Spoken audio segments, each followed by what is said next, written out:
곧바로 강성노조에서 찾습니다. 기업이 광주를 꺼리는 이유도, 공장이 줄어드는 이유도, 청년 일자리가 사라지는 이유도 모두 노조 때문이라고 말하는 목소리가 있습니다. 하지만 데이터를 들여다보면 이야기는 훨씬 복잡해집니다. 국가통계 포털 코시스 자료를 인용한 보도에 따르면 2021년부터 2025년까지 5년 동안 광주에서 발생한 노사 분규는 모두 29건으로 전국 7개 특광역시 가운데 가장 적었습니다. 같은 기간 서울은 128건, 울산은 58건, 부산은 52건이었습니다. 그러니까 현실의 광주는 가장 시끄러운 도시가 아니라 오히려 수치상으로는 노사 분규가 가장 적은 도시였습니다. 바로 여기서 광주의 진짜 문제가 드러납니다. 광주의 위기는 노사 분규 숫자 그 자체가 아니라 현실과 이미지 사이에 벌어진 깊은 간극입니다. 실제 통계는 비교적 안정적이라고 말하는데 기업들이 기억하는 광주는 여전히 위험하고 예측하기 어려운 도시라는 겁니다.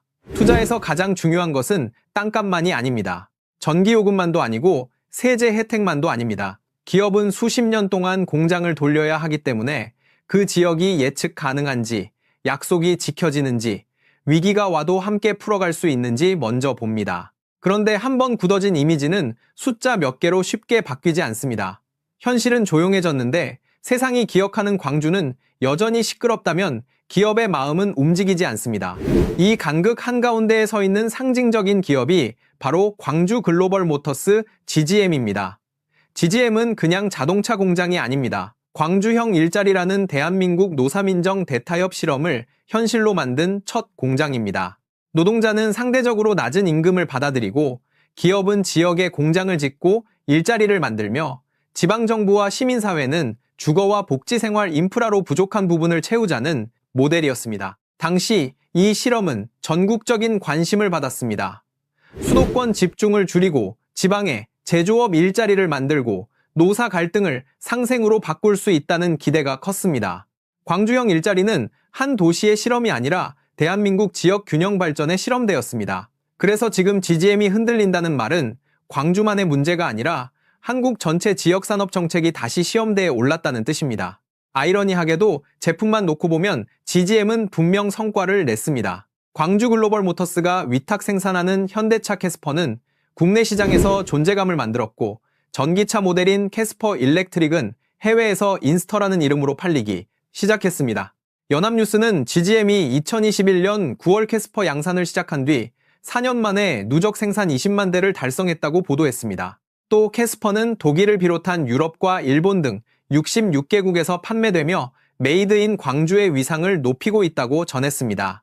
이 말은 중요합니다. 광주형 일자리가 단지 정치 구호에 그친 것이 아니라 실제 차를 만들고 수출하고 글로벌 시장에서 평가받는 제조 기반을 만들어냈다는 뜻이기 때문입니다. 캐스퍼 전기차의 해외 성과도 작지 않습니다. 연합뉴스는 2025년 7월 GGM이 위탁 생산하는 캐스퍼 일렉트릭 수출명 인스터가 출시 6개월 만에 유럽 판매 1만 대를 돌파했다고 보도했습니다. 2025년 5월 말 기준 유럽 판매량은 1만 342대였고 같은 기간 국내 판매량 3,902대보다 6,000대 이상 많았습니다.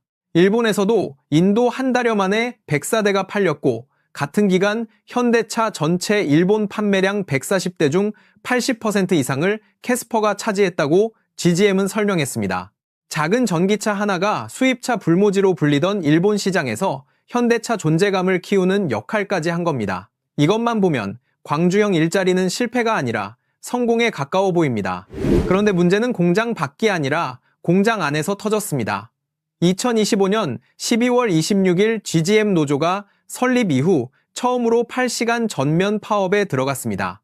연합뉴스는 노조가 오전 7시 30분부터 오후 4시 20분까지 파업을 진행했고 쟁점은 경력금 지급과 인사관리 규정 개정안이었다고 보도했습니다. 노조는 일반직과 기술직 간 형평성 문제가 있다고 주장했고 회사는 생산 차질이 없었다고 설명했습니다. 한겨레도 같은 날 GGM 노조의 8시간 파업과 회사 측의 생산 차질 없음 입장을 전했습니다. 이 파업이 광주형 일자리 전체를 무너뜨린 것은 아닙니다.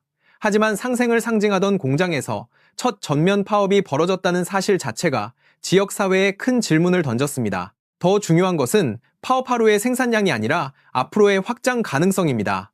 GGM은 현재 생산량 확대와 함께 2교대 전환 가능성을 검토해 왔습니다. 보도에 따르면 2교대로 전환할 경우 캐스퍼 생산량을 늘리고 최대 1,000명 안팎의 신규 채용까지 가능하다는 기대가 있었습니다. 광주시와 지역 경제계 정치권이 현대차를 상대로 2교대 전환을 요구한 이유도 바로 여기에 있습니다. 그런데 노사 신뢰가 흔들리면 기업은 새로운 교대제와 대규모 채용을 쉽게 결정할 수 없습니다. 공장이 멈췄느냐보다 더 무서운 것은 기업의 다음 투자 판단이 멈추는 것입니다.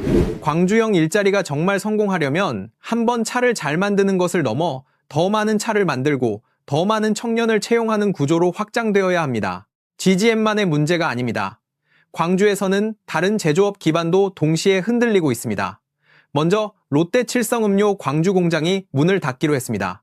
연합뉴스는 1984년 가동을 시작해 40여 년간 지역 제조업을 견인해온 롯데 칠성 광주 공장이 2026년 안에 폐쇄된다고 보도했습니다. 이 공장은 호남 지역 음료, 주류 공급을 담당해왔습니다. 비즈니스 포스트에 따르면 부지 면적은 68,792 핀파미시이고 2개 생산 라인에서 하루 평균 24만 캔의 음료와 18만 병의 주류를 생산했습니다. 물류와 영업 인력까지 포함하면 200여 명이 직간접적으로 연결된 고용 거점 역할을 해왔습니다. 공장 하나가 사라진다는 말은 단순히 건물 하나가 비는 것이 아니라 지역 제조 생태계의 한 축이 빠지는 일입니다. 삼성전자 광주 사업장도 지역 사회에 큰 불안을 남겼습니다. KBC 지방자치-TV 보도에 따르면 삼성전자 광주 공장은 냉장고 생산 일부 물량의 멕시코 이전을 추진했고 협력업체에는 생산량이 124만 대에서 88만 6천 대로 약 30% 줄 수 있다는 내용이 전달됐습니다. 이 계획은 미국 관세와 글로벌 생산 전략의 변화 속에서 조정될 수 있지만 중요한 것은 기업이 광주에서 생산을 계속 늘릴지 아니면 해외 거점으로 나눌지를 언제든 다시 계산할 수 있다는 사실입니다. 광주 가전산업은 위니아 사태 이후 이미 큰 충격을 받은 상태였습니다. 여기에 삼성 물량까지 줄어들 수 있다는 신호가 나오자 협력업체들은 생존 문제를 걱정할 수밖에 없었습니다. 금호타이어 광주 공장 문제도 복잡합니다. 단순히 노사 문제나 지역 이탈 문제로만 설명할 수 없습니다. 2025년 5월 광주 공장에서 대형 화재가 발생했고 기존에 논의되던 공장 이전과 재건 해외 생산기지 전략이 모두 다시 계산대 위에 올라갔습니다. 이처럼 기업의 결정은 노동관계 하나로만 움직이지 않습니다. 노후 설비 부지 활용, 글로벌 시장 수요 물류비, 관세 해외 판매 증가 지역 행정과의 협상까지 모두 함께 작용합니다. 그래서 기업들이 강성노조 때문에 광주를 떠난다는 한 문장으로 모든 것을 설명하면 오히려 본질을 놓치게 됩니다. 광주의 위기는 더 넓습니다. 기업은 이미 글로벌 판 위에서 움직이고 있고 광주는 그 판에서 다시 선택받아야 하는 도시가 된 겁니다. 공장 하나가 흔들릴 때 지역 전체가 어떻게 흔들리는지는 위니아 사태가 이미 보여줬습니다. 연합뉴스는 2023년 위니아 법정관리 신청 이후 광주 전남 협력사 450곳이 줄도산 위기에 놓였다고 보도했습니다. 위니아 측이 추정해 협력사들에 통보한 차입금 미지급금은 411억 원이었고 어음 할인을 받은 협력사들이 이 금액을 대신 갚아야 하는 상황에 놓였다고 전했습니다. 프레시아는 당시 광주 평동산단의 공장들이 납품 대금을 받지 못해 가동을 멈췄고 한 자재 공급업체가 20억 30억 원 이상의 피해를 호소했다고 보도했습니다. 중심 기업 하나가 흔들리면 협력업체 물류식당, 자재업체 가족 생계가 도미노처럼 흔들립니다. 이것이 지역 제조업의 무서운 현실입니다. 대기업 공장 하나는 홀로 서 있지 않습니다. 그 뒤에는 수백 개의 협력업체와 수천 명의 노동자, 그리고 그들이 소비하는 골목 상권이 연결되어 있습니다. 대기업이 떠나면 협력업체는 물량을 잃고 협력업체가 흔들리면 직원 월급이 막히고 직원 월급이 막히면 지역 소비가 줄어듭니다. 지역 소비가 줄면 가게가 문을 닫고 도시의 활력이 떨어지면 청년은 더 빨리 떠납니다. 청년이 떠난 도시는 다시 기업에게 매력 없는 시장이 됩니다. 이 악순환이 시작되면 한번 멈추기가 어렵습니다. 그래서 광주형 일자리는 단순히 한 회사의 임금 모델이 아니라 이 악순환을 끊기 위한 지역 경제 전체의 실험이었습니다. 그런데 지금 광주에서 가장 빠르게 빠져나가는 것은 공장만이 아닙니다. 청년입니다. 2026년 보도에 따르면 광주의 청년 인구는 2002년 이후 해마다 순유출을 이어왔고 2025년 순유출 청년은 7, 81명으로 역대 최대를 기록했습니다. 최근 20년 동안 광주를 떠난 청년은 7만 3천 명이 넘습니다. 2026년 1월 한 달 동안에도 광주 청년 434명이 순유출했고 이 가운데 427명이 서울, 경기, 인천 등 수도권으로 향했습니다. 숫자로 보면 차갑지만 실제로는 한 사람 한 사람이 고향과 가족 친구를 뒤로하고 일자리를 찾아 떠나는 이야기입니다. 도시의 미래는 건물이 아니라 청년에게 달려 있습니다. 청년이 떠난다는 것은 미래의 소비자와 노동자와 창업자가 동시에 사라지는 일입니다. 인구 방어선도 무너지고 있습니다. 연합뉴스는 광주 인구가 2014년 147만 5천 명으로 정점을 찍은 뒤 계속 감소했고 2025년 5월에는 140만 명 선이 무너져 139만 명대로 내려갔다고 보도했습니다. 11년 동안 약 7만 8천 명 5.3%가 줄어든 겁니다. 앞으로의 전망도 밝지 않습니다. 광주시 인구 영향평가 연구자료에 따르면 광주 인구는 2050년에 120만 7,400명까지 감소할 것으로 예측됐습니다. 이는 단순한 숫자 하락이 아닙니다. 학교가 줄고 상권이 줄고 병원과 대중교통의 기반이 약해지고 기업이 투자할 시장 규모가 작아지는 구조적 문제입니다. 청년 유출은 인구 감소를 부르고 인구 감소는 투자 위축을 부르며 투자 위축은 다시 청년 유출을 부릅니다. 임금과 고용 여건도 청년들의 마음을 붙잡기 어렵게 만들고 있습니다.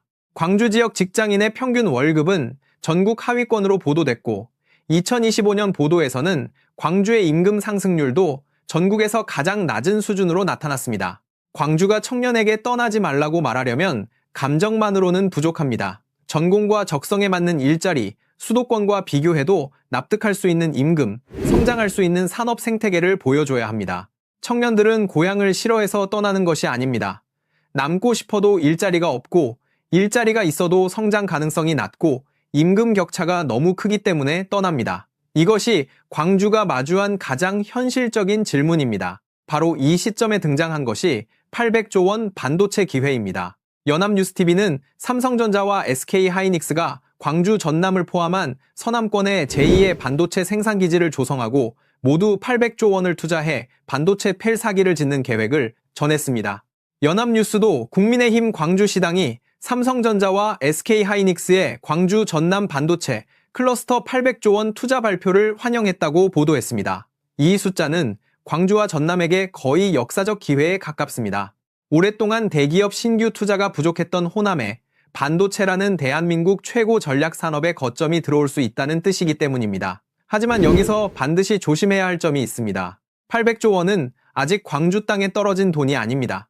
계획이고 약속이며 실현되기 전까지는 가능성입니다. 반도체 공장은 자동차 조립 공장보다 훨씬 더 까다롭습니다. 전력 용수, 폐수 처리, 교통 물류, 협력 업체, 고급 인력 대학, 연구 역량, 행정 속도, 주민 수용성까지 모두 맞아야 합니다. 기업은 한 번 꿈을 지으면 수십 년을 운영합니다. 그만큼 지역의 예측 가능성과 행정 신뢰를 중요하게 봅니다. 우리가 보조금을 줄 테니 와달라만으로는 부족합니다. 기업이 보기에는 공장을 지은 뒤에도 인허가가 빠르게 처리되는지, 노사관계가 안정적인지, 협력업체가 따라올 수 있는지, 인재가 머물 수 있는지, 지역사회가 갈등을 조정할 능력이 있는지가 더 중요합니다. 광주가 800조 반도체 기회를 잡으려면 단순히 환영 현수막을 거는 것을 넘어 도시 전체가 믿고 투자할 수 있는 지역이라는 증거를 보여줘야 합니다. 그렇다면 광주형 일자리는 끝났을까요? 저는 아직 끝났다고 보지 않습니다. 오히려 지금이 진짜 시험대입니다. GGM이 캐스퍼 누적 생산 20만 대를 돌파하고 전기차를 유럽과 일본에 수출했다는 사실은 이 모델이 적어도 제품과 생산 측면에서 가능성을 입증했다는 뜻입니다. 문제는 그 다음 단계입니다. 첫 번째 단계가 공장을 세우고 차를 만드는 것이었다면 두 번째 단계는 그 공장을 안정적으로 확장하고 더 많은 청년 일자리로 연결하는 것입니다. 여기서 무너지면 광주형 일자리는 좋은 취지였지만 지속되지 못한 실험으로 남을 수 있습니다. 반대로 여기서 신뢰를 회복하면 광주형 일자리는 반도체 시대에도 적용 가능한 지역 상생 모델로 진화할 수 있습니다. 노동자의 권리와 기업의 예측 가능성은 반드시 적이 되어야 하는 가치가 아닙니다. 노동자는 정당한 임금과 공정한 인사제도를 요구할 권리가 있습니다. 기업도 안정적으로 생산하고 투자할 수 있는 환경을 요구할 권리가 있습니다. 문제는 양쪽이 각자의 권리만 앞세울 때 생깁니다. 광주형 일자리의 핵심은 누가 이기느냐가 아니라 어떻게 함께 오래 가느냐였습니다. 노동자가 일방적으로 희생하는 모델도 아니고 기업이 마음대로 비용만 낮추는 모델도 아니었습니다. 임금 복지, 주거 생산성, 고용지역 경제를 하나의 패키지로 설계하자는 시도였습니다. 그러니 지금 필요한 것은 어느 한쪽을 악마화하는 것이 아니라 처음의 약속을 다시 현실의 제도로 세우는 일입니다. 기업이 가장 싫어하는 것은 갈등 자체가 아니라 예측 불가능성입니다. 어떤 지역이든 갈등은 있습니다. 서울에도 있고 울산에도 있고 부산에도 있습니다. 문제는 갈등이 생겼을 때 그것이 제도 안에서 해결되는지, 약속한 룰이 지켜지는지, 지역사회가 중재할 능력이 있는지입니다. 광주가 노사분규가 적은 도시라는 데이터를 갖고 있다면 이제는 그 데이터를 기업들이 실제로 믿을 수 있게 만들어야 합니다. 노사민정협의가 회의장에서 끝나는 문서가 아니라 공장 현장에서 지켜지는 생활규칙이 되어야 합니다. 현실은 안정적인데 이미지가 불안하다면 그 이미지를 바꾸는 것도 전략입니다. 광주는 스스로를 다시 설명해야 합니다. 강성노조 도시가 아니라 상생을 제도화한 산업도시로 말입니다. 800조 반도체 기회 앞에서 광주가 해야 할 일은 분명합니다. 첫째, 노사관계의 예측 가능성을 제도화해야 합니다. 파업권을 부정하자는 것이 아니라 중요한 투자와 생산 확대 국면에서는 갈등을 조정할 절차를 더 촘촘하게 만들어야 합니다. 둘째, 반도체 인재를 지역에서 키워야 합니다. 대학 특성화고 직업훈련기관 기업이 함께 교육과 채용을 연결해야 합니다. 셋째, 협력업체 생태계를 지켜야 합니다. 위니아 사태처럼 중심기업 하나가 무너지면 수백 곳이 흔들리는 구조를 방치해서는 안 됩니다. 넷째, 광주, 전남이 하나의 생활권과 산업권으로 움직여야 합니다. 광주의 인재와 전남의 공간, 에너지 산업 부지를 연결할 때 비로소 반도체 클러스터를 담을 그릇이 커집니다. 대한민국 전체도 이 문제를 광주만의 일로 봐서는 안 됩니다. 수도권 집중은 이미 한계에 부딪혔습니다. 청년은 수도권으로 몰리고 지방은 인구가 줄고 기업은 다시 수도권 인재를 찾아 올라가는 악순환이 계속됩니다. 그런데 반도체, 배터리, 미래차, AI, 방산 같은 전략 산업은 전국적 기반 없이는 오래가기 어렵습니다. 특정 지역만 커지고 나머지 지역이 말라가면 국가 전체의 산업 생태계도 취약해집니다. 광주형 일자리가 중요한 이유는 바로 여기 있습니다. 이 모델이 다시 살아나면 대한민국은 지방에서도 고부가 제조업을 만들 수 있다는 증거를 얻게 됩니다. 반대로 이 모델이 무너지면 다른 지역도 상생형 일자리라는 말을 믿기 어려워집니다. 오늘 이야기를 정리해 보겠습니다.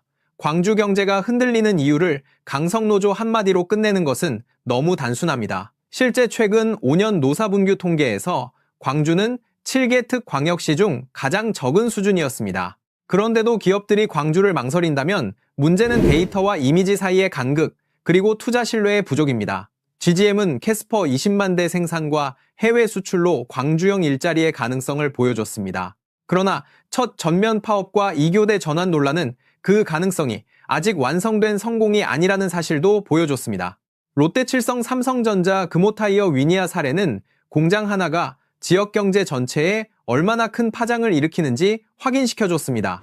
그럼에도 광주에 희망이 없는 것은 아닙니다. 오히려 지금 광주 앞에는 매우 큰 기회가 놓였습니다. 800조 원 규모로 거론되는 서남권 반도체 클러스터는 광주와 전남이 산업 지도를 바꿀 수 있는 역사적 카드입니다. 하지만 이 기회는 자동으로 들어오지 않습니다.